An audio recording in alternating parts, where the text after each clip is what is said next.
Oi, o Ciência Sul está começando agora. Hoje vamos falar dos desafios e da superação na vida do portador de deficiência, de alguma deficiência. Um desses desafios ainda é conseguir um bom emprego. Segundo o Ministério do Trabalho, as vagas para deficientes estão até aumentando, mas as empresas ainda precisam apostar e confiar na qualificação desses profissionais. O Danilo Castro é diretor de uma empresa de recrutamento de pessoas com deficiência. Vai falar como é o acesso deles ao mercado de trabalho. A inclusão também é o trabalho da consultora Carolina Ignarra. Ela é cadeirante e recentemente quase foi barrada junto com 3 amigas no voo de uma grande companhia aérea. Todas eram cadeirantes. E a empresa disse que não havia comissários de bordo suficientes para ajudá-las num caso de emergência. Enfim, mais um desafio da inclusão. O outro desafio é o da maternidade. E a Carolina é uma das autoras do livro Maria de Rodas, com depoimentos e dicas de mulheres que são cadeirantes e que também são mães. Vamos falar do desafio de melhorar a saúde dos portadores de deficiência. A fisioterapeuta Tânia Frazão trabalha com a ecoterapia. Ela vai explicar como os exercícios com os cavalos podem ajudar na reabilitação de quem tem alguma deficiência. O Michel Salgado trabalha com pilates, exercícios com aparelhos e molas que, dependendo da deficiência, podem melhorar a postura, a força muscular e até mesmo dores crônicas em cadeirantes.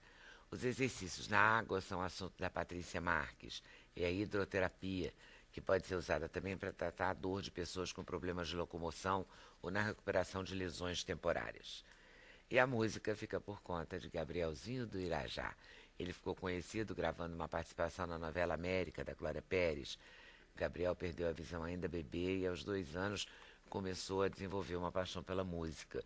E essa paixão foi correspondida. Ele teve incentivo de grandes músicos como Arlindo Cruz, Bete Carvalho, Dorina, Zeca Pagodinho, e está aí com um CD novo na área. Eu vou começar falando desse mercado de trabalho e dessas vitórias do dia a dia, né, Carolina? Eu falei aqui que você e suas amigas tiveram problemas num voo de uma companhia aérea grande e, na verdade, o que eles alegaram é que, como vocês são cadeirantes, caso acontecesse alguma coisa, eles teriam dificuldade de socorrer. É isso? Na verdade, isso é uma desculpa, né, também. Assim, é um procedimento que a gente não conhece e eu estou acostumada a voar, eu vou pelo menos 2 vezes ao mês, isso nunca tinha acontecido. Falei, mas como que de repente inventam uma regra que a gente não conhecia, né? E na hora que a gente comprou, a gente falou que era cadeirante, na hora que a gente fez o check-in, fizemos juntas, então eles viram que eram 4 pessoas. Cadeira, inclusive, as cadeiras. Acredito que sim. E depois, na hora que a gente está lá dentro, a gente é abordada para sair do voo, enfim, e aí o pessoal até treme para falar, sabe? Não fala com naturalidade. E quase a gente cede, né? Tinha uma das meninas que estavam comigo, ela falou, não, eu vou para o outro voo. Eu falei assim, não, a gente não vai. Me mostra que lei é essa. Se isso for lei, ok, a gente vai cumprir. E aí a gente bateu o pé, ficamos. E eles deram uma solução muito melhor e até mais barata, porque a primeira solução era colocar a gente num voo de uma outra companhia. Certamente eles teriam algum custo com isso.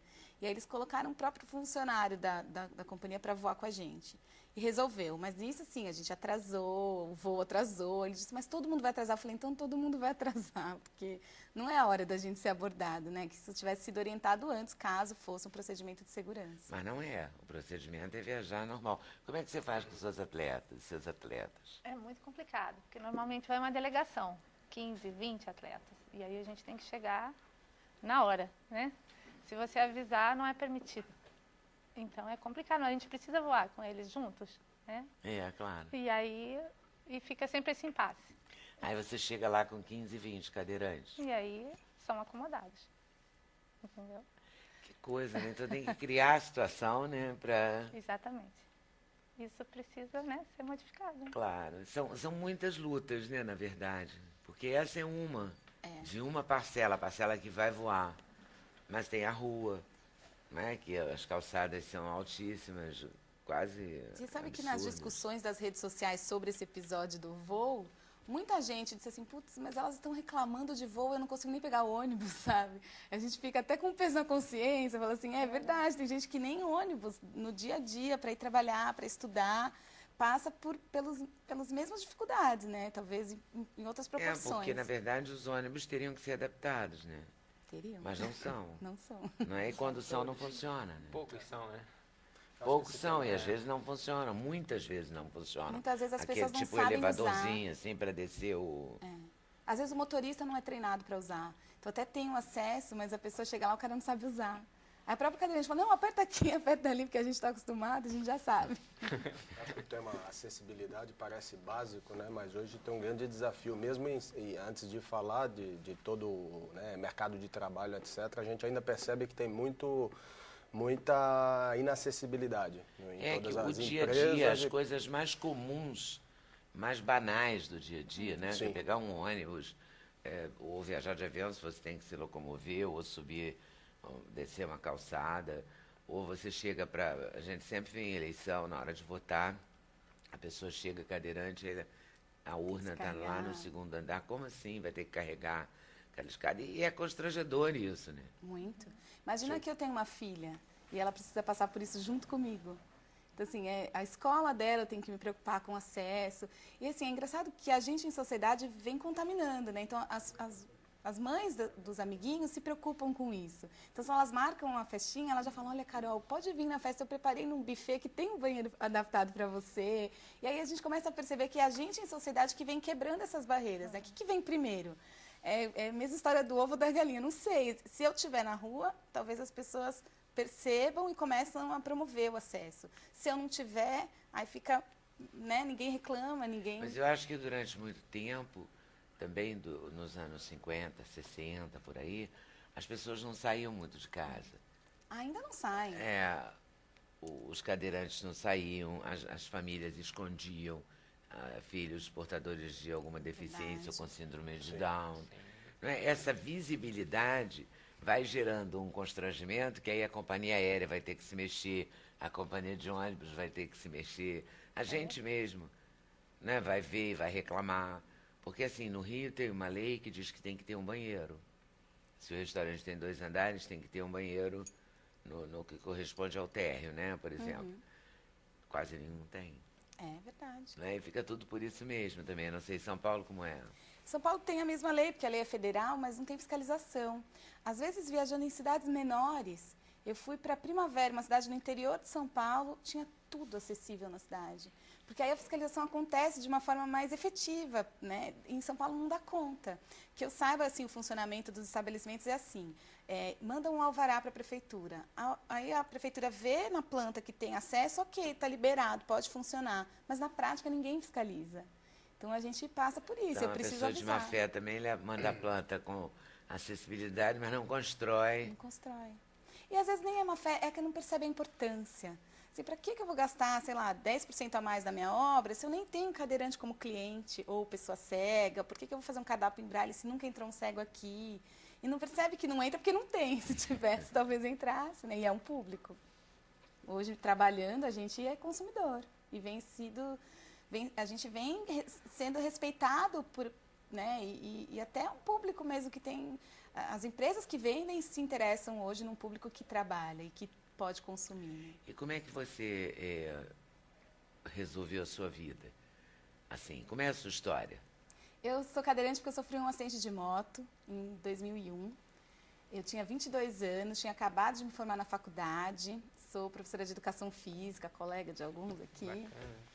E eu dava aula de ginástica laboral, que é a ginástica no ambiente corporativo. Então, eu já trabalhava com empresas. E eu tive muita sorte, por isso que hoje eu trabalho com o mercado de trabalho, eu sei a importância que é o trabalho na vida da gente. 3 meses depois do meu acidente, eu voltei a trabalhar. Eu voltei a trabalhar na minha área. A empresa bateu na porta da minha casa e falou, pode voltar que aqui tem espaço para você. A empresa, antes de eu enxergar, percebeu que eu era a mesma pessoa. Eu achava que eu tinha que mudar da água para o vinho, que eu tinha que fazer outra coisa. Eu achava que eu tinha que fazer artesanato em casa, sabe? Que sair para o trabalho não cabia mais. E a empresa falou assim, vem que você monta as aulas, os outros professores aplicam, e eu voltei para o trabalho muito rápido. E junto com isso, as cobranças, os desafios e também o reconhecimento que o trabalho traz. Então, minha vida foi muito rápida. Eu falo que o trabalho não me deu tempo nem de chorar. Eu nem chorava, já estava ali, sendo cobrada. E aí foi rápido mesmo, inclusive a conquista dos meus sonhos. Eu sempre quis ser mãe. Então, Então, eu comecei a namorar meu marido depois do acidente, 2 anos depois. Depois a gente começou a amadurecer a ideia da maternidade. E aí eu tive minha filha e a minha casa, e hoje a minha empresa. Então, os meus sonhos andaram junto com essa normalidade, né? Que é a vida com dignidade, que o trabalho faz parte disso. E como é que você fez para tornar isso efetivo, assim? Não rolou preconceito nenhum, nada? Foi tudo sempre bom? Eu acho que eu acredito no preconceito como um comportamento comum e inconsciente. A partir do momento que a gente tem consciência, já não é mais preconceito. Isso, inclusive, a neuroaprendizagem explica. Então, assim, eu levo menos a sério. Eles existem, muitas vezes a gente, como eu comento sempre, o taxista pergunta, a cadeira vai? Putz, como assim a cadeira não vai? Claro que ela vai, né? Ela é minha perna, sem ela eu não ando. Parece tão óbvio, mas eu entendo sem maldade. Putz, é falta de informação, o cara não sabe, ele nunca viu, ou não está acostumado, ou a última cadeira que ele viu era uma cadeira enorme, porque era o que existia, era uma cadeira com dificuldade de manusear. Então, eu acho que é muito a forma que a gente encara. Para mim, cada vez é mais claro que inclusão tem 2 lados. Tem um lado da pessoa sem deficiência e tem o nosso lado. E essa responsabilidade é praticamente dividida. Se o que ele fizer eu entender como preconceito, então eu estou sendo preconceituosa porque eu não sei o que está passando na cabeça dele. Então, acho que é um ciclo, né? Se a gente levar menos a sério, dá mais certo. E esse livro vocês fizeram 3 mulheres cadeirantes e mães? São 5 histórias. Como autoria eu, a Tatiana Rolim e a Flávia Sintra. E a gente convidou... Eu perguntei 3 por conta dessa foto. Isso, porque somos 3 autoras. Mas a gente convidou mais 2 mulheres que também dividiram as histórias dela. Uma é a Juliana Oliveira e a outra é a Kátia Remorek. A Kátia, diferente de nós, ela não tem lesão medular, ela tem ossos de vidro. Chama osteogênese imperfecta, a deficiência dela. E ela escolheu a adoção. Então, a história dela é também de maternidade, mas numa história de adoção. Eu, a Tati, a Flávia e a Ju, a gente conta da maternidade mesmo, né? Do engravidar, do processo, de como é encarar a sociedade, da decisão. A Flávia foi no susto, ela não escolheu engravidar e engravidou no susto de 2 gêmeos. Gêmeos? Gêmeos. Caramba! É uma delícia, assim, o livro conta histórias bem emocionantes. E como é que foi para você? Você ficou assustada? Você falou, meu Deus, será que eu vou dar conta? Igual toda mãe? Igual, né? Porque toda mãe é igual, fica sempre igual. com medo. Eu passei pelas mesmas dificuldades que a minha irmã, por exemplo, que teve filho 3 anos depois de mim. Não dei banho nas primeiras semanas, eu não conseguia dormir como ela, eu fiquei preocupada, assim, acho que ser mãe é muito mais difícil do que ser cadeirante, sabe? Ser cadeirante ficou facinho depois da maternidade. E aí você... Mas não teve nenhum tipo de intercorrência, foi tranquila a gravidez? Cuidados, como qualquer gestação, e alguns aumentados. Então, assim, por conta da deficiência, a gente tem um processo de circulação sanguínea comprometido. Então, é muito comum o risco de trombose para uma mulher na minha condição. E na mulher gestante também. E aí são os riscos aumentados, dobrados. A mesma questão da infecção urinária. Para a gente é comum, por conta da forma que a gente esvazia a bexiga. Eu uso uma sonda para esvaziar a bexiga, periodicamente, de 4 em 4, de 5 em 5 horas. Então, a mulher cadeirante tem a propensão à infecção urinária. A mulher gestante também. Então, eu tive, no começo da gravidez, 3 infecções urinárias, nos 3 primeiros meses. E aí entrei com um tratamento profilático, que é um antibiótico por dia, até o fim da gestação, e aí eu não tive mais nenhum problema. Que o antibiótico, na visão da medicina, faz menos mal do que a infecção. A infecção urinária é uma das causas de aborto espontâneo, a maior causa de aborto espontâneo na gestação de qualquer mulher. Então, tem que ser evitado.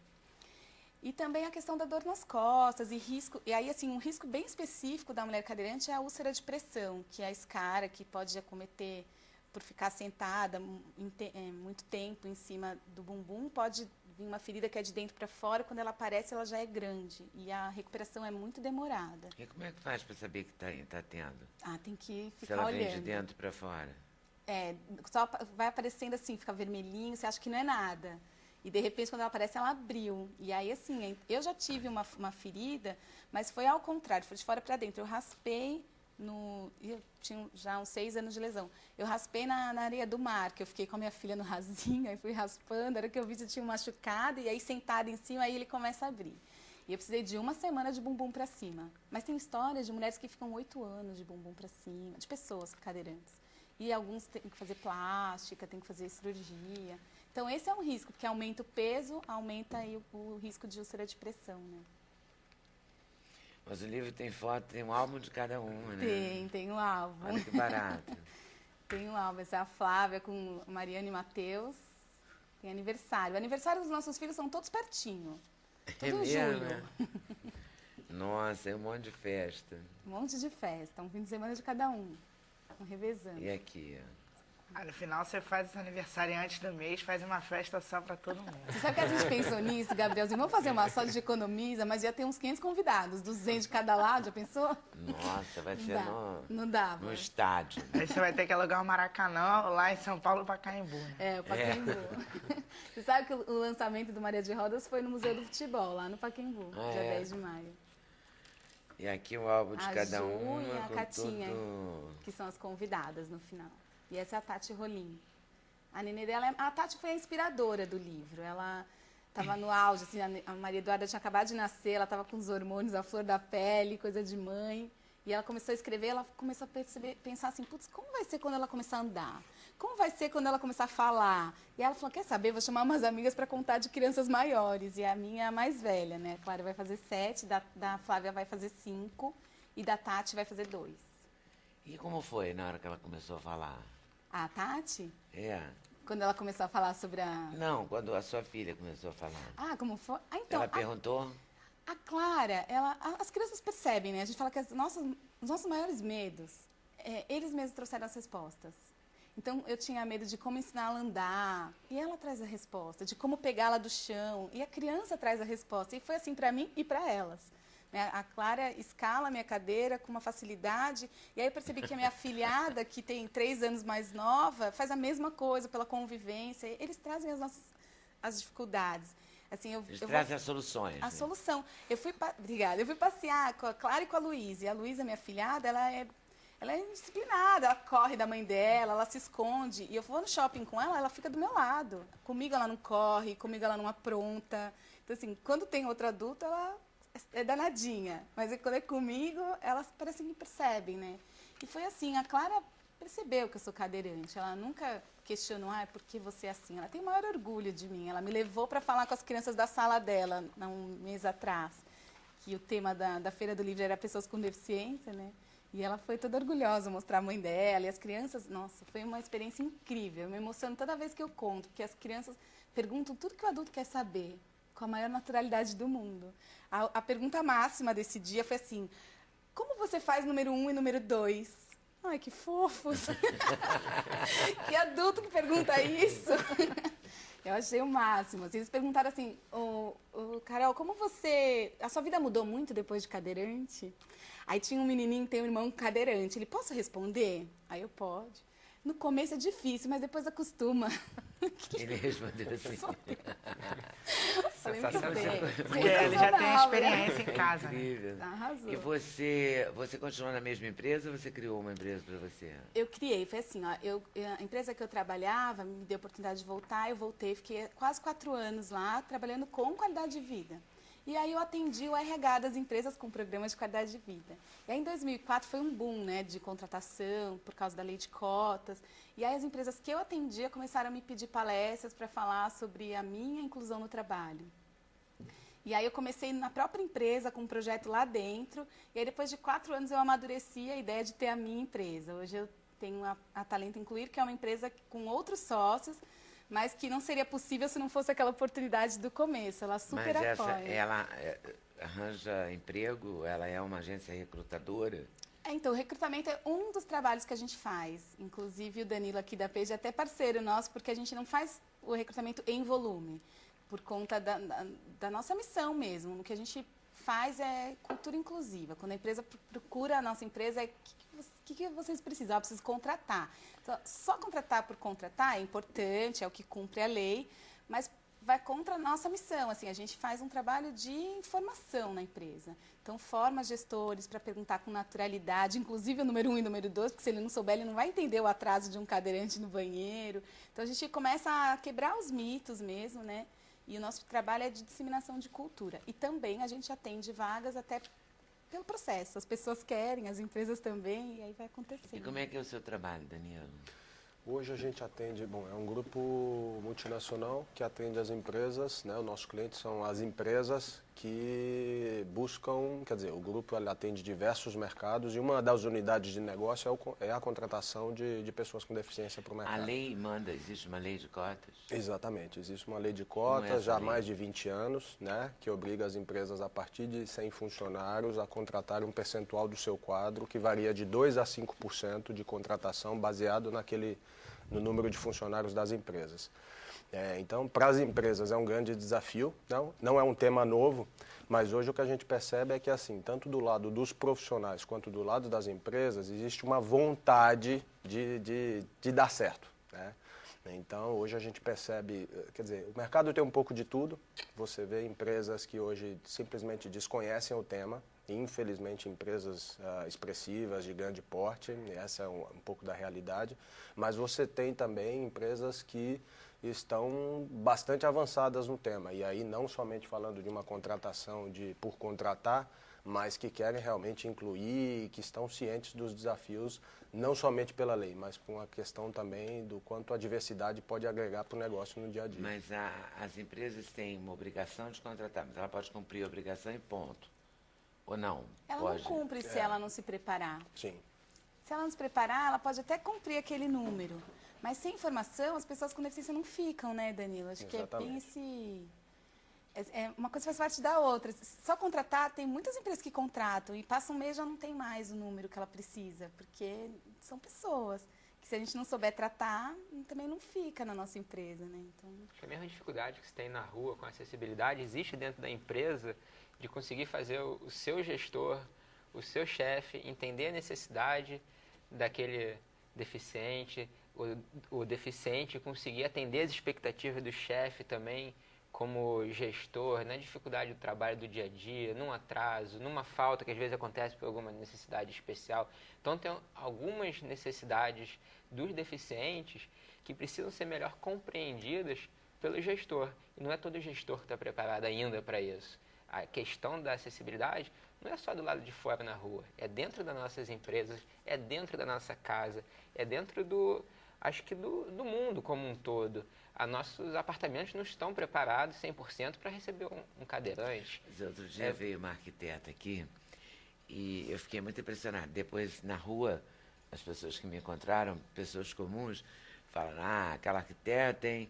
Porque ela dizia assim, não, você, quando for construir a sua casa, você já deve construir uma casa com uma porta larga e tal. Mas ninguém faz isso, porque raramente você constrói sua própria casa. Você compra um apartamento ou aluga um apartamento que foi previamente construído. Sim. Né? Claro que se você construir, até pela questão estética, as portas mais largas são mais bonitas.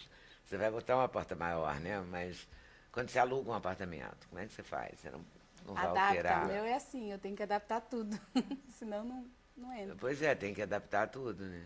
Ainda não tem essa cultura, né? A verdade é essa. É. Mesmo quando a gente quer fazer uma reforma e que a gente fala, eu quero uma porta maior, porque quem sabe um dia eu vou precisar usar uma cadeira de roda. Mas como? Né? Eles não entendem Não, que isso acho é uma que coisa... você está totalmente louca. É louca, é um processo natural. Qualquer um de nós pode, em algum momento, precisar. Foi isso que ela defendeu, a arquiteta, que achei que ela não foi compreendida. Porque foi exatamente isso. O que ela defendeu é que você já se prepare, como a gente faz numa determinada idade. Vai na casa da mãe, vai ter que botar umas barras, um telefone no banheiro, um ramal, não é? Exatamente. A gente está falando dos deficientes, mas e os idosos? A minha casa já tinha barra no banheiro quando eu sofri acidente, porque meu avô morou lá. Então. Assim, era um sobrado a casa dos meus pais. A gente precisou adaptar. Colocamos um elevador, uma plataforma que leva de um andar para o outro enquanto eu morava lá. Ainda tem, tá lá. De repente eu compro a casa deles, né? Mas a barra já existia, porque meu avô morava lá. E a gente não percebe que isso ajuda muita gente.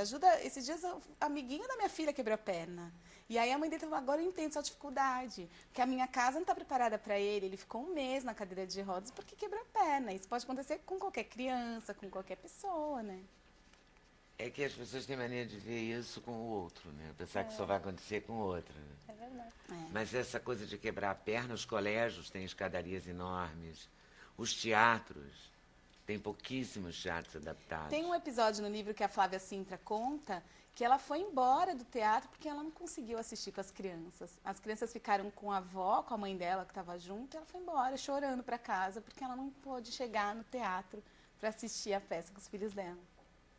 Porque ela não entrava? Não entrava, não tinha acesso. É duro de lascar, né? E tem alguma restrição na lei, assim? A pessoa não pode fazer... pode fazer quase tudo em termos de trabalho? Sim, em termos de trabalho, sim, né? O que normalmente a empresa tenta se preparar é assim, devido às limitações, quais são funções mais Mas que a específicas empresa tem que se para aquele preparar? processo. Largar a porta do banheiro, coisa assim? Não, Fazer tem um banheiro... Qual é esse banheiro preparo? acessível, quer dizer, na verdade, assim, eu acho que são várias questões, né? Hoje, infelizmente, a empresa, ela coloca a questão da acessibilidade como, e realmente ela existe até por uma questão estrutural, prédios antigos e por aí vai, como um pilar para travar e efetivamente, às vezes, não ter condições de fazer nada. E aí aquela história do ovo e da galinha, né? Quer dizer, primeiro o contrato ou não, é lógico que o ideal seria você se planejar, mas você tem muitas pessoas, como as pessoas convivem no mundo que convivem, a gente sabe que você tem condições de contratar. Então você percebe muito a dificuldade hoje mais na cabeça do gestor, do que a gente conversou aqui, de fazer perguntas, de entender como essa pessoa mobiliza, etc. Hoje a gente dá muita sugestão, inclusive, para o gestor para circular com as pessoas no ambiente de trabalho, até para ele perceber e para não contratar com qualquer tipo de receio. Então, assim, esse eu acho que é o principal desafio, é as pessoas entenderem. Existe um preconceito no mercado que é assim, a rotatividade ela existe em todos os segmentos, né? Qualquer empresa aí gira, você vai aí de 2% a 30% de rotatividade. Só que a pessoa entra, o gestor espera, avalia o potencial. No caso da pessoa com deficiência, a pessoa fica esperando assim, em que momento pode dar errado. E esse olhar, ele é muito mais crítico. O gestor fica assim... Ele é muito mais crítico com os casos. Então você percebe assim, a primeira contratação que a empresa fez, que não deu certo, esse caso, ele segue para a empresa inteira e daí você tira mais uma dificuldade. Quer dizer, ninguém leva o caso dos não deficientes para frente, né? Assim, o gestor, ninguém está avaliando a rotatividade dos não deficientes, etc. Então, o mercado... ele acaba assim, a gente hoje entrou principalmente nesse mercado por uma base qualificada de candidatos que a gente tem, então assim, pessoas com nível intelectual, graduação, formação, etc. E a gente se depara assim, primeiro, esses profissionais, eles aceitam uma outra oportunidade de emprego por uma questão de remuneração, simplesmente, e a gente sabe que não é isso, né? Porque, como a Carol comentou, a questão da formação, e aí não só técnica, mas questão também de sensibilização junto aos gestores, isso é de extrema importância. Quando a gente faz pesquisas, o tema de remuneração não é o principal tema, porque ele aceita uma oportunidade. Está sempre ligado à questão de satisfação pelo trabalho. As pessoas hoje, infelizmente, elas são consideradas para algumas posições e dificilmente elas saem daquelas posições. Porque não existe um plano de formação ou a gente não consegue enxergar essa pessoa para ser promovida ou para atingir cargos de gestão dentro de uma empresa, por exemplo. Então, eu acho que esses são os principais desafios dentro de mercado de trabalho. Mas há que enfrentá-los, né? Não tem O jeito. exemplo da Carol é muito bom, né? Isso, exatamente. Não, e assim como a Carol, acho que a gente tem muitos exemplos. Tem muitos. Eu acho que o que a gente precisa, principalmente aproveitar a oportunidade, é de falar com os candidatos de mercado de trabalho, que tem muitas oportunidades, que as empresas estão dispostas a ouvir e que é preciso que eles saiam de casa, inclusive, para buscar essas oportunidades. Eu acho que tem muita coisa para agregar para a vida pessoal e para o mercado de trabalho. E para as empresas que esses profissionais existem. Você só precisa realmente investir para trazê-los e fazer com que essa junção aí seja benéfica. Apresentar para a Bia. Exatamente. Ó, intervalo, a gente volta já já. Sem Censura, no programa da TV Brasil.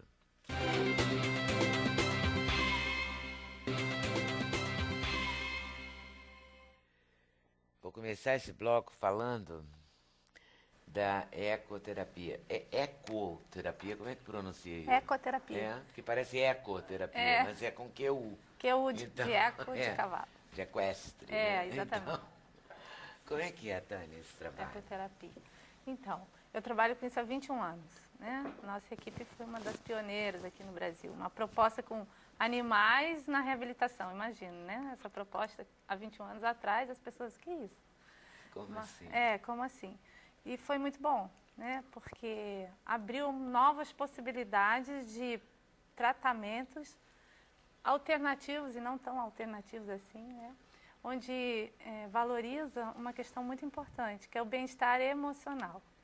Então, assim, a ecoterapia, ela dá a oportunidade de tratar de uma forma tão eficaz quanto a terapia convencional, porém num ambiente totalmente lúdico, né? Com o animal, ao ar livre, algumas vezes em bosques, em lugares assim que realmente trazem um prazer para a atividade. E você trabalha em geral com crianças portadoras de deficiências neurológicas? Eu trabalho com crianças, adultos, terceira idade, mas a grande massa são crianças mesmo, com disfunção neurológica, né? E paralisia cerebral é a disfunção mais comum que a gente... E há uma resposta muito boa. E você vê essa resposta? E muito rápida, né? É mesmo? É bem interessante. Por quê? Porque o cavalo tem um movimento muito especial.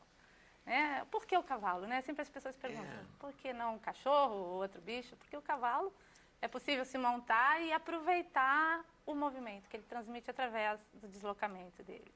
Então, ele, para nós terapeutas, é, na verdade, um instrumento de trabalho que a gente pode manipular. Esse movimento, ele pode ser escolhido e determinado conforme a necessidade da pessoa. Então, assim, a gente tem cavalos que têm movimentos diferenciados e que provocam relaxamento muscular para alguns, para outros aumentam o tônus muscular, dão mais mobilidade, outros dão mais estabilidade. É um instrumento mesmo que você pode utilizar para ganhar. No meu caso, especificamente, controle motor, né? Que é a minha formação. Eu sou fisioterapeuta, mas claro que várias outras questões estão envolvidas aí, de todo quanto é aspecto. Mas como é que a criança com paralisia cerebral, ela percebe isso? Então, você pode começar a atividade a partir dos 2 anos de idade, né? Então, assim, é preciso ter um amadurecimento neurológico prévio para que ela possa aproveitar esses estímulos de movimento e sensoriais. Então, ela chega ao centro, é feita uma avaliação e aí é traçado um programa de tratamento como uma terapia convencional. E nesse programa você usa o cavalo como instrumento de trabalho. Então, você vai montar com a criança ou você vai colocar a criança sozinha em cima do cavalo e estimular o controle motor, né, a partir de estar acompanhando o deslocamento animal. Então, você pode usar tanto a montaria dupla quanto você trabalhar estimulando de baixo. Isso aqui, por exemplo, essa sequência. Sim. O terapeuta, quem é? A moça da camisa listrada? É o Diego, né, o fisioterapeuta. É o Diego, então é ele. É, o rapaz. E do E a lado mãe? é o assistente lateral. Sempre que você trabalha com essa técnica, você tem 3 profissionais, 3 pessoas durante a atividade. Quem conduz o cavalo, o terapeuta e um assistente lateral. Sempre 3. Isso é que garante a segurança, né, do programa. Então, no caso, essa criança, ela passou por uma avaliação, foi traçado um programa de tratamento, um objetivo para essa atividade que melhorasse a sua questão do dia a dia. No caso desse garotinho, especialmente, ele está começando a andar, né? Andar com andador. Então, todas as atividades programadas utilizando o cavalo é para melhorar essa questão. A ecoterapia, ela auxilia... Questão de quê? De equilíbrio? De equilíbrio, de força muscular, né? De coordenação motora. E esse aqui também? Esse já é uma criança que tem um diagnóstico de autismo, né? Então, é uma outra vertente. A ecoterapia, na verdade, ela é uma atividade global, que tem vários programas que vão atender conforme a necessidade de quem, né, vai se beneficiar. Então, por exemplo, o primeiro programa é um programa que a gente chama de hipoterapia. Então, nesse programa a gente trabalha com o movimento do cavalo, a biomecânica equina. A gente costuma dizer cavalo instrumento de movimento. Então, as pessoas que vão para esse programa é onde elas têm prioritariamente uma disfunção motora, sensorial motora. E aí, a gente usa o movimento do cavalo para melhorar essa questão. Mas nós temos outras pessoas que não têm um problema motor como a causa principal, e sim um distúrbio de comportamento, uma doença mental, É uma dificuldade específica que ela vai para um segundo programa que a gente chama pedagógico, onde a questão motora não é mais a principal, né, questão a ser trabalhada, e sim todos os outros aspectos, às vezes cognitivos, emocionais, de comunicação. Então, todo o ambiente do cavalo é utilizado. Às vezes, o montar em si é 5, 10 minutos, mas sim pegar o cavalo, né, limpar o cavalo, colocar o equipamento, toda a situação é que vai ser, né, utilizada para estimular alguma parte, essas alguma questões região. específicas. E nesse caso aqui, é esse? Exatamente. Esse menino já está no terceiro programa que a gente chama pré-esportivo.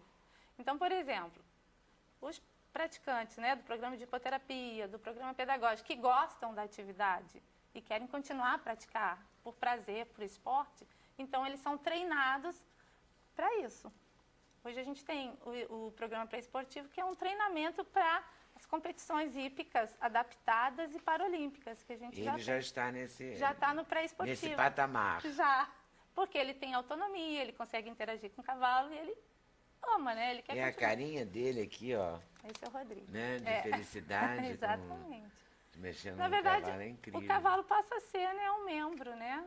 Um amigo, né?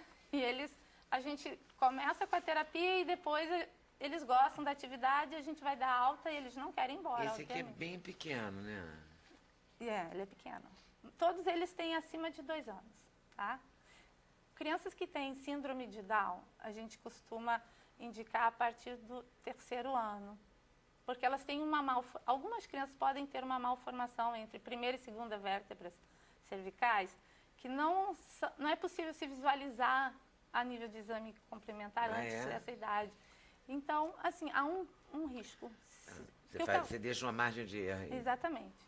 Mas todos eles, para fazerem atividade, eles têm que passar por uma avaliação clínica, tem um diagnóstico, uma indicação. Quanto tempo você sente uma melhora, assim? Você sente que ele valeu para ele? É rápido. Não é Na assim, maioria dos casos. 2 meses, 3 meses, 1 ano? Porque a atividade ela é feita uma vez por semana, 30 minutos. Muito pouco, né? Esse é um protocolo mundial. Por quê? Ela é sempre associada à terapia convencional. Ela é mais uma ajuda, né? Ela não pode ser como uma atividade única, porque ela tem limitação, né? Então, assim, isso não sou eu que digo, né? Em todos os centros é dessa forma. E você vê uma resposta muito rápida, na maioria dos casos. Mas é óbvio que a resposta é muito individual, né? Cada um... Sim, mas em média, 6 meses? Nem isso, antes. 1 mês, eu acredito. 4 sessões você já vê a diferença. É significativo, tá? Importante. Em todos os níveis. No motor, na comunicação, no comportamento. Né? Você vê essa diferença. O cavalo, na verdade, ele tem uma energia própria. E os cavalos de terapia é impressionante. Como ela falou, eles parecem que percebem que tem uma pessoa especial, né? A gente costuma até brincar, porque a gente trabalha, normalmente os assistentes laterais, que ajudam os terapeutas, são estagiários das universidades, que eles aproveitam para aprender. E cada semestre você tem nova turma, e eles montam. E quando eles chegam ao centro, que eles estão em treinamento, os cavalos fazem, né? Aprontam com eles. Né? Parece que eles pensam, eles com sabem. Com estagiário? Com os estagiários. Aí... Apronta-se de modo geral, né? É, uma brincadeira. E quando tem uma criança especial, você vê que... O cavalo se comporta, é mole. Você percebe, a energia, né? Energia, é uma coisa impressionante isso. E é bom para criança que também desenvolve um pouco o lado corporal, né? A postura. Eles ficam ótimos, né? E a Gabrielzinho já fez? Fiz ecoterapia e hidroterapia. Fez tudo. Junto com a escola, mais judô que eu fazia na mesma instituição que a eco e a hidro. E eu ia lá 2 vezes na semana, uma para ecoterapia e outra para hidro e para o judô. Eu fazia em Mesquita, na ACDEF, uma instituição daqui do Rio de Janeiro que também. Era bom? Muito bom. Isso é muito importante que ele está falando. Quando você tem a oportunidade de ter, né, todas as atividades num espaço só, isso facilita bastante a integração dos terapeutas que trabalham, né, e sobretudo, facilita para os pais, porque os deslocamentos são as grandes queixas. É verdade. Os deslocamentos, Carol. Pois é. É tudo muito difícil, o trânsito, né? Tudo é complicado. Tudo é difícil, para qualquer um. E aí, Para no caso todos. das crianças, assim, eu ainda sou adulta e me levava de forma independente para os meus processos, né? E as crianças precisam da mãe, Exatamente. né? E a mãe junto, assim, são duas vidas comprometidas, né? Muitas vezes a mãe para de trabalhar e vive em função... eu tenho uma amiga que é mãe de um garoto com deficiência que, hoje ele já é grande, mas por muito tempo ela largou a vida dela, né? E ela fez até um grupo de mães por conta da mãe parar de viver a vida dela e viver a vida da criança. Que a minha também passou por isso, até que eu ficasse independente, mas agora... Aí para ela foi ótimo eu ter uma filha, porque aí a vida dela continua, ela tem sempre, depois a outra neta. E aí essa mãe que largou a vida profissional para cuidar de um filho, são duas vidas comprometidas nesse vai e vem da falta de acessibilidade, enfim. Exatamente. E às vezes é bem mais comprometedor porque a mãe, algumas das vezes, tem outro filho que não é deficiente. É verdade. Aí ela é tem que verdade. escolher, ou ela larga aquele filho que não é deficiente É e verdade. cuida só, ou então um dos dois vai ter que ficar Sacrificado. ao léu, assim. É verdade, irmão de pessoas com deficiência costumam sofrer um pouquinho. Lá no nosso centro, a gente tem até um programa onde eles também fazem a atividade equestre junto com o irmão. Então, a gente tem essa proposta. Isso é muito Porque legal. eles querem montar também. Por que eles não podem, né? Por que não? Né? Aí a gente faz, normalmente, a atividade em conjunto. Porque, realmente, eles sempre são prejudicados, né? De uma forma geral, porque... Pelo menos pela atenção, né? Exatamente. Então, esses Isso que programas... o Gabrielzinho falou é muito sério, porque um fica meio... Até pela questão da escola também, escolas mais inclusivas, que a mãe pode ir, em vez de levar a criança deficiente para uma escola que ela, muitas das vezes, é muito longe da casa da mãe, e o outro para outra escola, é muito bom, assim, muito importante a inclusão, que aí os dois estudam na mesma escola, até um pode ajudar o outro, né? Não precisa da mãe ali o dia inteiro. Não, Leda, também tem uma questão de você fazer uma aproximação familiar. Eu acho que é uma criança que tem algum tipo de limitação, seja ela qual for. Tem outros irmãos, primos, família. Muitas vezes ele tem uma vida diferente. Ele vai descer, vai para parque, vai para outro lugar e o irmão não vai. Então, quando você começa a associar a terapia junto com a família, é fundamental. Tanto na ecoterapia, na hidro, enfim, onde a gente puder fazer com que os irmãos, que a família esteja integrada, você sai ganhando porque viram exemplos. É verdade. Como você estava falando. É fundamental, eu acho.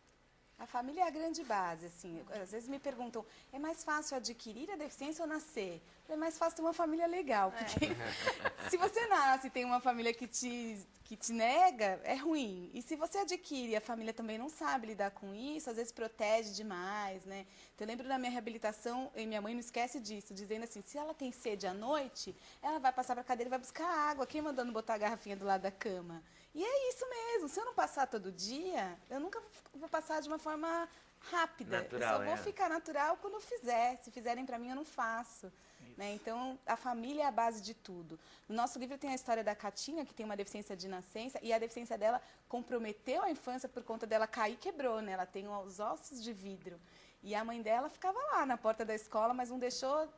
Assim, ela não evitou a queda. Se tivesse que cair, então ok, vai cair, mas não vai deixar de brincar. E essa coragem, essa iniciativa e essa vida de sucesso que eu admiro muito a vida da Catinha, que trabalha numa multinacional, ela casou, resolveu a adoção por conta da família. Então, para mim, assim, não importa se nasceu ou adquiriu. Se a gente tem uma família bacana, que acompanha, que consegue equilibrar o filho com deficiência e o filho sem deficiência, a gente tem sucesso, dá mais certo. Acho que a gente tocou num ponto também com relação à vitimização, né? A gente às vezes vê isso dentro das empresas e esse, infelizmente, é uma competência que faz hoje a gente talvez declinar a grande maioria dos profissionais. Quer dizer, a pessoa que não sabe se virar, que não tem essa iniciativa justamente para buscar e para trazer, né, algo diferente, que quer realmente ser encarado como qualquer um, ela tem dificuldade nessa questão da adaptação. Isso começa desde a infância, porque a família precisa de orientação muito cedo de como tratar, né? E tratar da maneira mais natural possível, porque o que eu mais vejo é que eles acabam criando problemas que não existem, secundários, em função da dificuldade em lidar com aquela situação, a falta de orientação, e aí vem a superproteção. E E aí, são os dois extremos, né? Ah, O coitadinho e o super-herói. Daqui a pouco, Exatamente. olha como meu filho é inteligente. E daí? Né? Olha como ele é bonito. E daí, né? E se a gente fala que o cego é inteligente, que a surda é bonita, quer dizer, todo surdo tem que ser feio? Todo cego tem que ser burro? A gente começa a levar um outro lado, sabe? Outra Putz, coisa é a questão do namoro, né? A pessoa, ó, minha namorada, ué, ela também é cega? A gente não pode namorar outra pessoa que não seja Ô, Gabriel, como sabe que perguntam pra mim assim, seu marido é normal? Eu É. falo, normal, não sei, ele é corintiano, o que vocês acham? Se a gente não fosse normal, né? Nós somos normais. Adorei. Só temos uma deficiência. Meu marido não tem deficiência, mas as pessoas acham que tem que ter, né? Como assim normal? Eu não acho ele muito normal. Não é Ele tem possível. deficiência. As pessoas têm hábito de tentar enxergar sempre os extremos, né? Ou é muito protegido, ou ele é o herói da família. E a gente não percebe que as pessoas, assim como todas as outras, é mais um indivíduo que tem o seu espaço, que tem o seu lugar, que busca o seu espaço na sociedade, no mundo, e está ali igual a qualquer outro indivíduo, buscando o seu lugar realmente. Isso. Então, percebe-se muito a questão, pô, mas será que ela vai conseguir? Ela não vai conseguir? Deixa ela tentar, deixa ela ver se ela consegue, porque é nessa dificuldade que se consegue realmente ver até onde o deficiente consegue ir. E ele tem que ser o primeiro a aprender.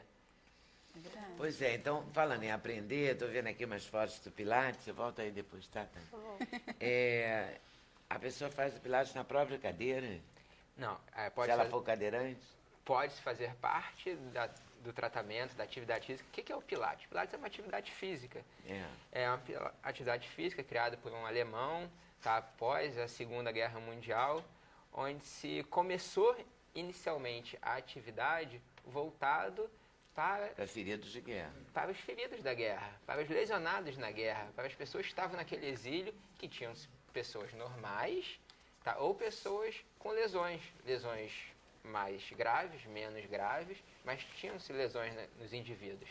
E começou a fazer um trabalho de atividade física. E ficou muito popular após o término da Segunda Guerra, onde o Joseph Pilates, que foi o inventor do método, migra para os Estados Unidos, abre um estúdio de Pilates e após a sua morte, a sua esposa, Clara, continua com o método, tá, disseminando mundo afora.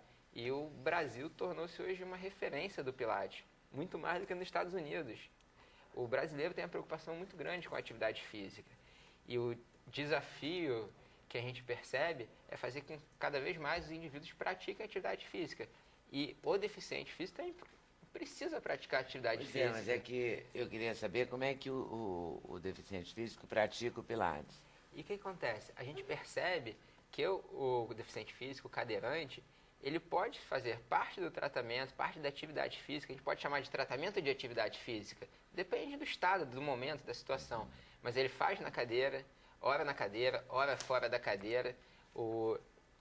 Por que o cadeirante vai ficar na cadeira o tempo todo? Não tem por que ele ficar na cadeira, ele tem que sair da cadeira.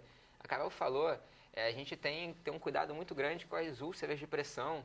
Por que ele vai ficar na cadeira o tempo todo? A gente, por acaso, trouxe algumas imagens do deficiente físico na cadeira, mas é muito importante ele estar fora da cadeira para aliviar as pressões.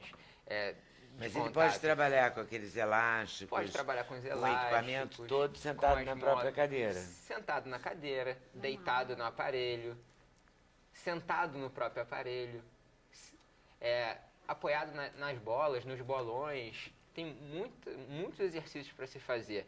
A gente tem que pensar na atividade física para um deficiente físico também. São poucos os locais de atividade física que a gente frequenta. Quem tiver um deficiente físico, quantas pessoas vão à Mas academia é e vê exatamente um por deficiente isso que eu me físico numa interessei por essa academia? pauta do Pilates. Porque eu fiquei imaginando como é que ele poderia fazer o Pilates na sua extensão toda. Quer dizer, grande parte ele faz na cadeira dele. Pode-se fazer na cadeira e nos Que é o aparelhos. jeito... Não. Ok, eu já entendi. O que eu queria entender é se ele pode trabalhar com todos aqueles elásticos, isso pode, se ele não pode. tiver... Porque a fortalecimento dos membros superiores deve ser fundamental, né? Para lidar com a cadeira, para tudo. Acontece bem natural, Se bem que as inclusive. cadeiras são elétricas. Não. Não. As cadeiras motorizadas, elas são indicadas para quem não São mexe motorizadas. braço. Para quem não mexe braço. Então, a Flávia Sintra usa uma cadeira motorizada, ela é tetraplégica, ela tem movimentos de braços bem restritos, ela não tem a força que eu tenho.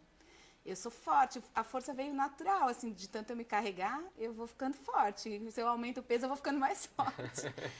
Mas é importante para começo de lesão, para fortalecer. Eu fiz pilates, assim, eu não posso falar que eu faço, que a minha professora vai ficar brava, que eu estou afastada faz um tempo. E foi muito legal, assim, na cadeira eu fiz pouca coisa. Eu fui para o chão, fiquei em 4 apoios, e a gente faz resgate de movimentos, de tronco, de quadril, que a gente acaba não fazendo sentado na cadeira. Por isso eu achei a importância de mesclar, né? Mas é importante fortalecer dependendo do estágio que a pessoa está, né? Também. Vai depender muito, Leda, da fase que você se encontra, da pós-lesão. Uma fase de tratamento inicial, uma fase de tratamento tardio. Então, você vai precisar muito de trabalho de tronco, de equilíbrio de tronco, força abdominal, para se manter o tronco equilibrado, precisa de força nos membros superiores, para ajudar nas transferências do dia a dia, para passar de uma cadeira para uma cama, fazer as transferências para o carro. No seu dia a dia precisa o tempo todo da força dos membros superiores. Pois é, por isso que eu achei que era mais essa parte dos elásticos. É importante ele falar do abdômen, porque assim, para mim, que tem um fortalecimento interessante de dorsais, de abdômen, eu tenho mais facilidade na transferência. Eu uso o braço, mas eu uso o meu a quadril. transferência é você mesmo que faz sozinha? Sozinha. Eu vou perguntar isso, porque eu nunca perguntei isso para ninguém, é uma outra curiosidade. Vai que nem as crianças da escola. Total. Você firme, você passa de uma cadeira para outra? Depende. Não, eu transfiro, assim. Você quer querer que eu faça? Que eu tô com o microfone, mas é assim. Que você faça, porque eu aqui não tem um outro puxo espaço. Assim, olha, eu me tá. transfiro quando eu apoio. Então, se eu tiver um apoio na frente, já é mais fácil, inclusive. Eu transferiria assim. Tá. Pronto, Tá vendo, né? Fácil. Pode ser a cadeira perto do outro local que ela quer estar e faz força nos membros superiores, eleva-se o glúteo, o bumbum e transfere para o outro local. E é muito importante essa força no abdômen, no tronco, para se manter ereto. E a força nos braços é que vai fazer com que ela faça as suas transferências com maior facilidade. E ela falou uma coisa importante. Quanto mais eu aumento o meu peso, mais eu tenho que ter força nos membros superiores. É uma coisa natural que vai acontecendo. Ela vai ficando mais pesada, ela desenvolve mais força nos membros superiores. Então, a atividade física, o Pilates, vai ajudar para que a gente conseguir ter uma vida melhor no seu dia a dia. E aí depois a gente vai entrar numa outra questão, que é a parte da prevenção. Todos nós estamos sujeitos a ter dor na coluna lombar. 95% da população vai ter dor na coluna lombar um dia. Só 5% da população mundial nunca vai chegar a ter dor na coluna lombar. E o Pilates é o melhor tratamento hoje em dia para se prevenir e tratar dor na coluna lombar. Cadeirantes ou não. Cadeirantes ou não. É aí que eu queria chegar, porque a Patrícia deve estar achando que eu pirei, né? Assim, porque não tem nada a ver a hidroterapia, mas tem. Porque tem a pessoa que tem a deficiência, a paralisia cerebral, a pessoa que se tornou cadeirante, a pessoa que tem uma deficiência visual, mas tem a pessoa que tem deficiência temporária, ou porque você operou o quadril, ou porque operou o joelho, ou porque seu joelho é bichado, como o meu. Enfim, de alguma forma, você pode precisar e os exercícios na água, eu fico muito impressionada como as pessoas, como fica fácil, né? E como às vezes eu vejo uma pessoa que eu sei que não anda, e vejo ela fazendo exercício na água, eu fico com a sensação de que ela vai andar a qualquer momento, sabe assim? Que eu não acredito que quando ela sair daquela água ela não vai andar, e não vai, pô. Mas é incrível como é confortável. O Pilates também tem isso, né? Você faz um exercício pesado e nem parece que é pesado. Não é naquele... E tem uns que parecem que são bem pesados. Claro, tem. E são mesmo. Que sempre é Tem uns que parecem que são, né? E tem uns que parecem que são. A hidroterapia pode contribuir muito nesse sentido, né? Muito. A gente tem, dentro de uma piscina aquecida, algumas possibilidades, alguns favorecimentos que são muito limitantes fora da piscina. Então, por exemplo, eu tenho diminuição do peso, eu tenho as propriedades da água me ajudando a relaxar aquela musculatura que já está um pouco mais tensionada pela dificuldade da locomoção. Então, o que acontece? Dentro d'água, eu tenho uma qualidade de movimento muito grande. Então, realmente, muitas pessoas que têm lesões medulares, lesões tetraplégicas e tal, a gente consegue fazer com que ele realize movimentos até compensando. O trabalho de equilíbrio, o trabalho de centro de equilíbrio, estabilização, ele tem que acontecer em qualquer tipo de terapia, no cavalo, no pilates, para que ela possa fazer o que ela fez agora, a transferência. Então, dentro da piscina, o que eu faço? Eu faço um trabalho de retomada do equilíbrio, porque fora eu me compenso, porque eu não tenho muitas ações musculares, muitas ações de membro. Então, por exemplo, eu tenho uma sobrecarga de membro superior quando eu tenho uma deficiência medular, mas eu tenho que ter esse membro superior íntegro, eu tenho que ter ele funcionando. Se ele tiver com lesão, se tiver com rompimento, se eu tiver com tendão rompido, eu também não vou ter ele funcionando. Então, dentro d'água, a gente tenta fazer com que a pessoa tenha as suas possibilidades funcionais, mesmo naquelas lesões momentâneas. Por exemplo, um quadro grande, uma crise aguda de coluna, a pessoa fica impossibilitada, fica em cima de uma cama e não consegue se locomover.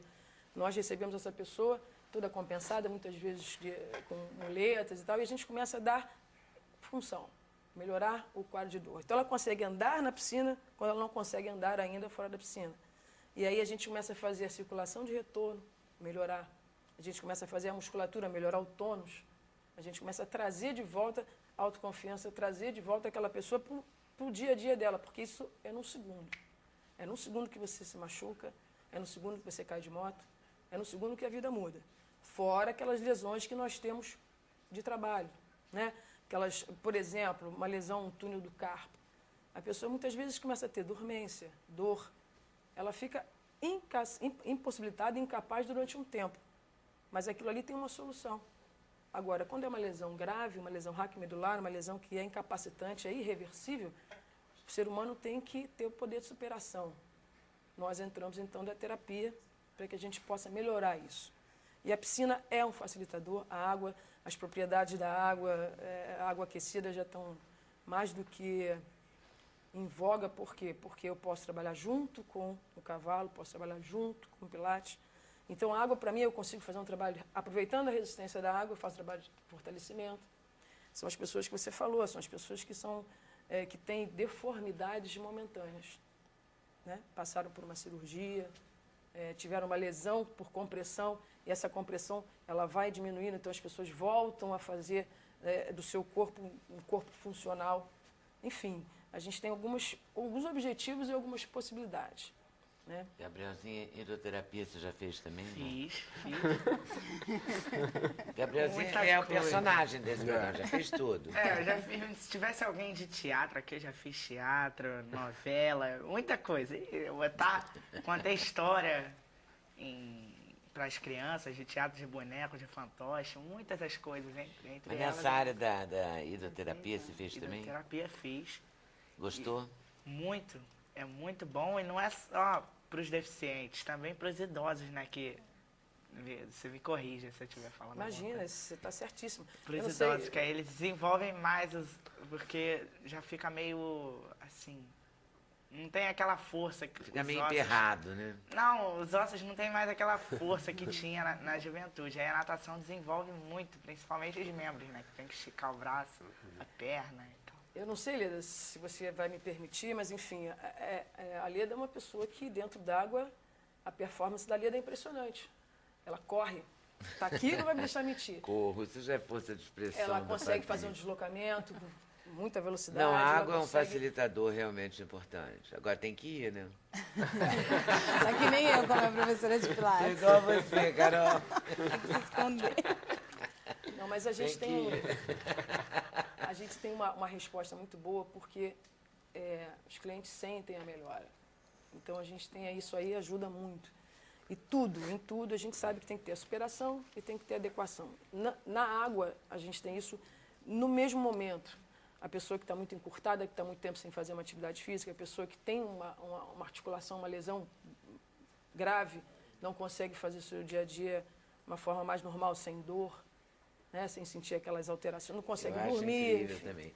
O Pilates também é muito... É um regenerador interessante, né? Sem dúvida. Os idosos gostam muito do Pilates. Acho que é atividade física para aquela pessoa que já não curte, que não gosta de estar dentro do ambiente da academia, que quer fazer uma atividade física num ambiente tranquilo, calmo, que tem um resultado, que tem uma melhora grande da postura, do tônus muscular, do equilíbrio, do alongamento, flexibilidade, da força, facilita as atividades do vida diária. A gente tem pessoas de meia idade, tem jovens, tem pessoas de meia idade, tem idosos fazendo. A gente tem idosos que fazem pilates há 8 anos e fazem pilates como a atividade física única da vida delas. E a gente percebe que atividades físicas simples do dia a dia, como ir no mercado, é super importante para um idoso ter alguma atividade. E sair de casa para o idoso é importante. E a gente tem relatos de idosos que falam, pô, eu não consegui ir no mercado antes, a gente não tinha força para carregar as sacolas, hoje em dia eu consigo ter uma melhora. Atividade física é interessante. Outro dia eu entrevistei um fisioterapeuta aqui também, o Saulo. Muito legal, porque ele faz um trabalho com pessoas, por exemplo, ele começou porque uma cardiologista, que era aluna dele, queria viajar com a mãe, que já estava mais idosa, de navio. E ficou com medo de arriscar e a mãe ter problemas de equilíbrio e tal. Ele começou a trabalhar com a terceira idade assim. Quer dizer, agora já está trabalhando com quarta idade e tal, entendeu? Já tem paciente de 93. Mas voltado para isso, para pegar o neto, para fazer o cruzeiro, para trabalhar no equilíbrio, a força para pegar o bebê, vai chegar um bisneto e tal. Aí que entra o trabalho preventivo, né? É o trabalho anti-queda, é um trabalho de você fortalecer um idoso. Nós temos lá idosos de 93, 94 anos que não é só a piscina, eles chegam, trocam de roupa, entram, descem na escadinha da piscina, sobem. Então tem toda uma necessidade corporal. Da mesma forma que a gente também tem uns 20 e poucos anos que já estão com a coluna muito bichada até pela necessidade de trabalho. Então a gente tem esse objetivo de fazer um trabalho preventivo e fazer um trabalho de recuperação. E a água é um momento em que você tem uma qualidade muito grande. Vamos à água, então. Vou fazer outro intervalo, tá? Pode ser? Então fui. Sem censura no programa da TV Brasil.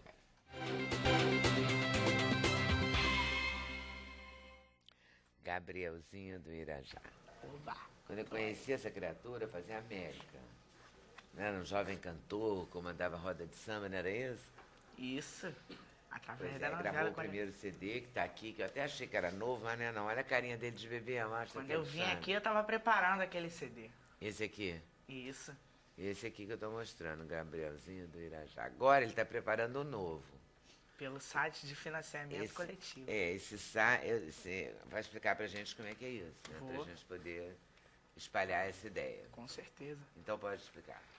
Bom, é um site de financiamento coletivo onde as pessoas podem contribuir com o valor, com os valores disponíveis. Lá tem os valores disponíveis de R$20, 30, 100, 300, para quem pode um pouquinho mais, 1.500 e 5.000. Nossa, E dependendo de cada podendo valor... mesmo, né? Isso é para quem pode ajudar mais. E dependendo de cada valor, tem uma contrapartida. Tipo assim, você dá R$30, você ganha um CD autografado. Se dá 100, ganha 2 CDs autografados e 2 entradas para o show de lançamento. E por aí vai. Entendeu? Aí não é uma... É um apoio. Não é uma doação, pessoal. é uma troca. Uma troca. Eu vou estar vendendo meu trabalho, entendeu? E você acha que vai conseguir essa quantia que você precisa para fazer o segundo CD quando? Tem... Não, já tem doação lá? Tem algumas, está em 1.300, está em 1.000 e pouco, 1.400 e pouco. Por aí, porque a gente não está na internet o dia inteiro. Minha produção fica, mas eu não posso, assim, ficar o dia inteiro, que eu também tenho que sair para muitos lugares, até para divulgar o site. Eu tenho feito muitas rodas de samba por aí, para poder falar. Quase não sobra tempo nem para ecoterapia, porque tem assim, o Samba do Trabalhador, segunda-feira, né? Isso, verdade. Vai falando, Samba do Trabalhador. Tem o Samba do Trabalhador, tem domingo tem o Cacique de Ramos, tem o Pagode da Tia Doca, quarta tem o Cozido, mas eu quase não vou, assim, muito. Peraí, domingo tem o Cacique de Ramos. Cacique de Ramos, segunda tem o Samba do Trabalhador. Quarta, onde que é o Samba do Trabalhador? No Renascença. No Renascença. Aí na quarta tem o Cozido da tia. No Barril 8.000. Cozido tem nome a tia? Não, era o Cozido da Márcia Black, mas agora não é mais. Agora é o Cozido do Barril. O Barril. E o que mais que tem? Tem a Pedra do Sal, tem... Me ajuda aí, Alisson. A Pedra do Sal, Alisson. Esse é o Alisson Terça-feira. Martins, que vai Aqui, dá auxílio luxuoso ao Gabrielzinho do Irajá. Isso, meu grande amigo. E todo primeiro domingo tem a roda do Gabrielzinho do Irajá, no Urubu Cheiroso. E onde Coronel é o Urubu Vieira, Cheiroso? Avenida Coronel Vieira, próximo ao metrô de Irajá. Próxima estação do metrô, o nome é engraçado. É porque tinha um rapaz lá em Irajá, que na época do carnaval, isso há muito tempo, a história que me contam, que ele tinha um urubu de estimação. Ele arrumava o urubu, passava perfume e levava pro carnaval. Aí ficou o nome Urubu Cheiroso.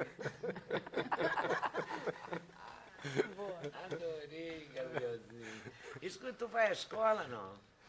Tô no primeiro ano do 2º grau. E vai lá, né? Com certeza, eu não bom. falto. Eu falto quando eu tenho que viajar, tem que gravar algum programa de manhã e tal. Mas aí a escola já fica avisada, entendeu? Que eu tenho outras atividades. O Gabrielzinho, e a escola inclusiva? Inclusiva, com certeza. E Fica lá o perto, pessoal perto, todo mas- torce pra você trabalhar muito, os Todo amiguinhos, mundo tudo. sempre pergunta como é que é. Como é que é o Arlindo, como é que é o Zeca? Tem contato com o Dudu? Tem telefone? Pergunta muito assim, entendeu? Pelas pessoas. E você tem paciência pra Tem, responder? para explicar, eu tenho muita paciência. Com todo mundo, assim. E você compõe também, Gabrielzinho? Componho. E tem um dia de levar música inédita, não tem lá no Cacique ou no... Na Pedra do na Sal? Pedra do Sal tem um evento que eles fazem só com inédito. Agora eu não sei se é segunda ou é quarta. Você tá precisando ir lá então, levar É, música é inédita. verdade. E você compõe? Componho. Sozinho, com alguém? Como é que é? Sozinho, componho com parcerias já famosas, assim como Marquinhos PQD, autor de grandes sucessos como Ogum, né? Aquela música do Zeca, que o Zeca canta. Composições com o Gilson Bernini, do Quintal do Pagodinho, autor de vários sucessos do Revelação. Eu componho.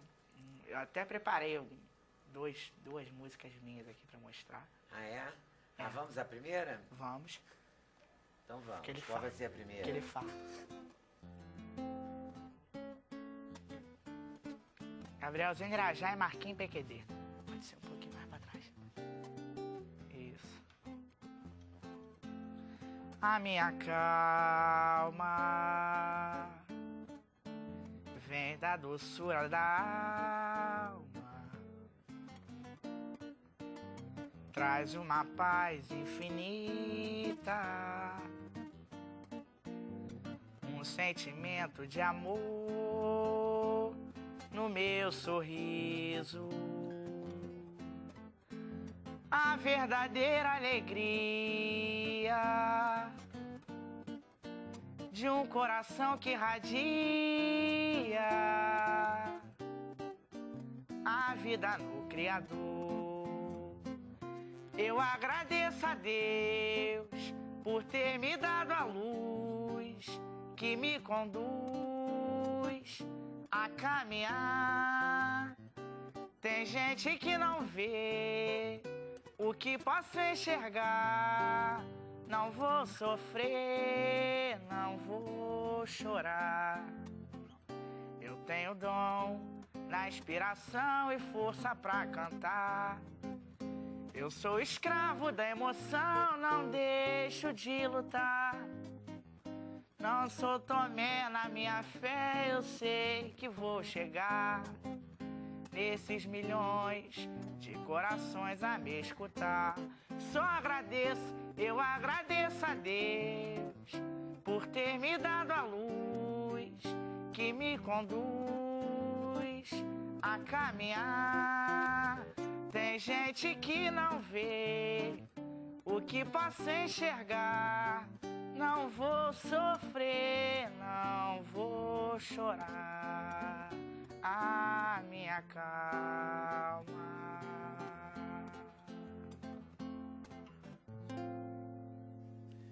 Valeu. O samba tem um pouco a ver com a questão da superação, né? Claro que tem. Fala muito assim da minha superação, particularmente. Fala de você particularmente, Isso, é mas verdade. fala de várias pessoas. Muitas pessoas. Muitas pessoas. E as pessoas ao longo da vida, assim, do seu tempo de colégio, das idas nas rodas de samba, nos pagodes, são gentis? De modo geral, são gentis com você? Sim, sempre procurando ajudar. Assim, por exemplo, vou dar um exemplo que eu gosto muito de usar. vou no banheiro, não posso entrar no banheiro feminino. Aí tem que ir um homem me auxiliar no masculino, estão sempre me apoiando, sabe? Sempre procurando saber. E aí, Gabriel, como é que você tá? Tá precisando de alguma coisa? Como é que tá na escola? Sempre são muito exigentes. Ó, se tirar nota ruim, não vai cantar. Sei que sempre... Mas sempre dando força. Sempre dando muita força. Sempre me ajudando muito. E tua mãe tá sempre contigo? Minha mãe, minha avó, minha família em geral, tá sempre comigo, né? Sempre do meu lado, pro que deve é. Nas horas boas e nas horas ruins. Família é o porto seguro de qualquer pessoa, seja deficiente ou não deficiente. É verdade. Vamos fazer a outra? A outra é Rosa Morena, é isso? Rosa Morena. Inclusive, eu queria divulgar um show que eu estarei fazendo, 2 no caso. Dia 15 de julho e dia 22 de julho, que cairão 2 domingos, onde eu estarei cantando e contando a história de Dorival Caymmi. Gabrielzinho Irajá canta Caymmi, na Sala Baden Powell, a partir das 17 horas. Uau! A entrada é podendo R$20. mesmo. E ao longo das músicas, assim, no meio, para uma música e conta a história daquela música, como foi feito, depois canta. Aí vai contando as histórias de Caymmi e cantando as músicas. É muito interessante. É, quem bolou O pra projeto. você? Você ou o Rildo? Não, o Rildo vai produzir meu CD. Nesse, quem tá comigo é um produtor chamado Marcos Salles. Nós criamos o projeto juntos. Muito bom. E Rildo Hora vai fazer o CD. Rildo Hora vai fazer meu disco com a ajuda do meu parceiro, que tá na minha produção junto com a minha mãe, que eles estão fazendo tudo, todas as divulgações de show. Ele tá aí, meu compadre Rafael Massoto, que tá me apoiando sempre também, né? Tá bom. Todas as horas. Então vamos conferir essa? Vamos, Rosa Caymmi. Morena. Caymmi, Ré maior. Pode ir pra frente. Mais um pouquinho. Rosa Morena, onde vai Morena Rosa? Com essa rosa no cabelo e esse andar de moça prosa. Morena, morena rosa, rosa morena, o samba está esperando, esperando pra te ver. Deixa de parte essa coisa de dengosa. Anda rosa, vem me ver. Deixa de lado essa pose e vem pro samba, vem sambar, que o pessoal está cansado de esperar. Morena rosa, que o pessoal tá cansado de esperar. Ô rosa, que o pessoal tá cansado de esperar. Dale, Morena Salve Dorival Rosa. Caymmi. Hein? Salve Dorival Caymmi, que foi Salve, minha Dorival Caymmi. primeira grande influência musical. A família é? Caymmi, Nana Caymmi. Eu comecei, antes de gostar de samba, eu gostava de MPB. Eu me encantei pela voz da Nana, comecei a colecionar CDs da Nana Caymmi, e um deles tinha o Dorival Caymmi fazendo uma participação. E aí eu me apaixonei pela obra. Ele falava do mar como ninguém, né? É uma das melhores pessoas que poderiam falar sobre o mar. O mar, quando quebra na praia, é bonito. É bonito, a sensibilidade da pessoa para falar do mar, do amor, da rosa, de tudo. Caymmi, pra mim, era sem igual. E a voz da Nana aí? Escândalo, hein? Espetacular. Fala É sério. uma das vozes mais belas que a música popular brasileira já pôde produzir, assim. Nana Caymmi, Elis Regina, Maria Bethânia Gal, são as Clara Nunes. Se for falar de cantoras, assim, É o país das cantoras. verdade, mas a Nana é uma voz, ela fala cantando. Nem precisa fazer esforço, já abre a boca, já tá cantando. Com a palavra do crítico de música popular brasileira e da melhor música popular brasileira, Gabrielzinho do Irajá. Vou pro intervalo e volto já já. Sem censura, o programa da TV Brasil.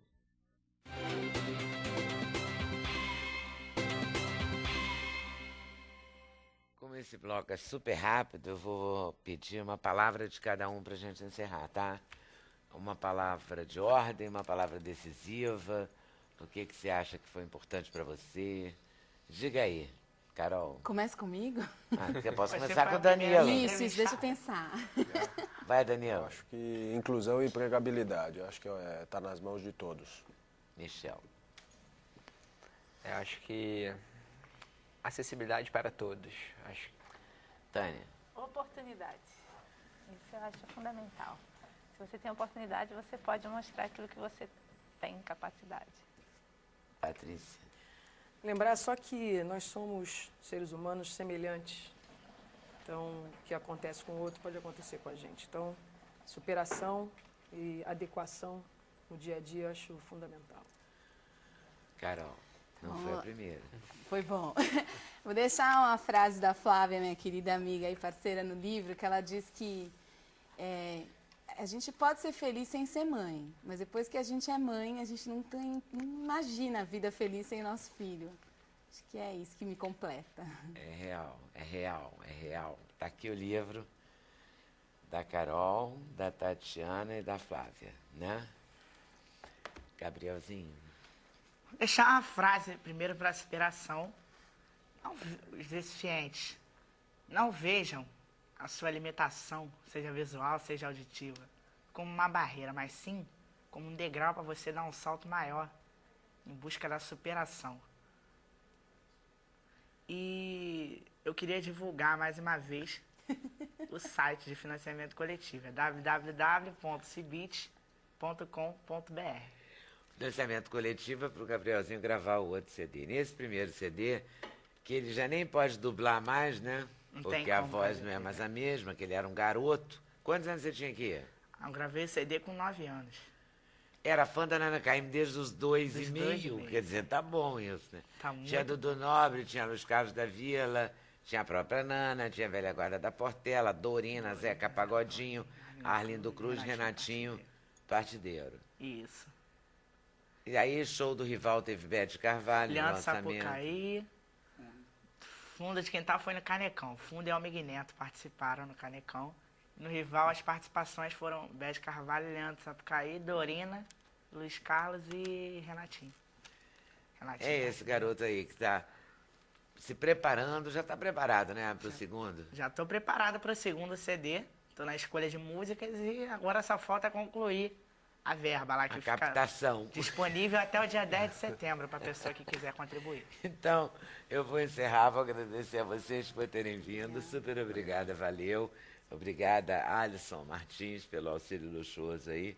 E vou dar para pedir para você encerrar para mim? Vamos lá. Então, peraí. Boa tarde, boa noite. Bom final de semana, né? Até segunda, com certeza, se Deus quiser. Valeu com o Gabrielzinho. Alisson Martins, o cara que toca violão e cavaquinho. Faz aí, Fá. O samba que marcou minha carreira musical na novela América. De autoria de Noel Rosa. Quem nasce lá na vila nem sequer vacila ao abraçar o samba que faz dançar os galhos do arvoredo e faz a lua nascer mais cedo.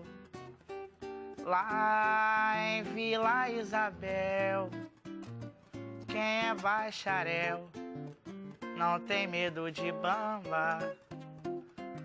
São Paulo dá café, Minas dá leite e a Vila Isabel dá samba.